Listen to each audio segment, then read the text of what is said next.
What's up, guys? This is Matt, and what we're going to talk about here quickly is some of our riding gear that we use on these rides, and want to make sure that you guys are comfortable and you have the proper equipment as you guys go out and tackle your rides.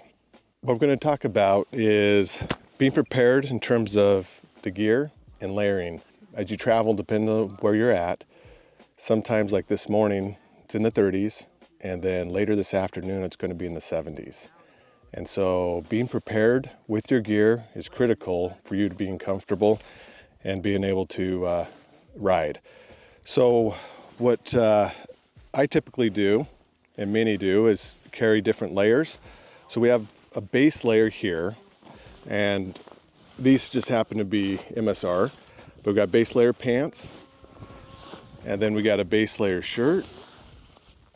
And these are very thin, and these go against your skin. These are the base of your layers. And then we have a mid layer, which is a little bit thicker. It's almost like a fleece material. And this is if it's even colder. You'd throw this in underneath your gear. And then there's also a jacket. I'm actually wearing the jacket because it's a little bit chilly. And all this stuff goes under your typical riding gear, even though your riding gear is warm, but it's only a shell and there's an inner lining in it.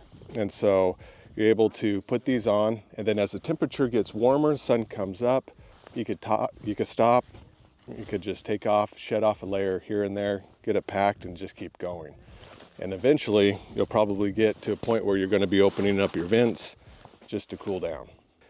And if this mid layer is not warm enough and you want to even go one step above, there's heated gear out there. And there's heated gear that is battery operated and heated gear that is 12 volt where you would connect it up to your bike. And that heated gear ranges from layers like a vest, even pants. You have gloves as well that you can connect all up and stay warm. Talking about gloves, I generally carry a range of gloves because I don't know what kind of conditions I'm going to be in, and the conditions will vary. Sometimes they'll be cold, well, you want a warm glove, and sometimes it's going to be hot and you don't need a warm glove at all. So this is what I typically carry. I'll start over here where I have a pair of moto gloves. A lot of times this is actually nice setting up camp and using it for little stuff, but also riding. It doesn't give you the protection as some of these other gloves. I have a cold weather glove here that offers a little bit more insulation than what a moto glove offers. And then I get into the ATV gloves that I carry. These ones from MSR have a D30 knuckle, full leather palms, protection, overlays, and so definitely give you a little bit more protection on the road. And as well as this particular one is a windproof one.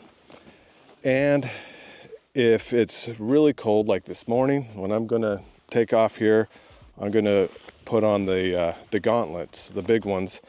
And this one is it's a battery operated one. It is a 7.4 volt heated glove, and still full leather palm with the overlays, touch screen, has a knuckle. And even though that this bike does have heated grips, many ATV bikes do, and it's great to have that heated grip. A lot of times you'll notice that it'll be nice and warm under here, but the top of your hand still gets cold. That's where this comes in. It's really good because all the heating elements are on the top, and so it can keep that top of your hand warm as you're cruising down the road.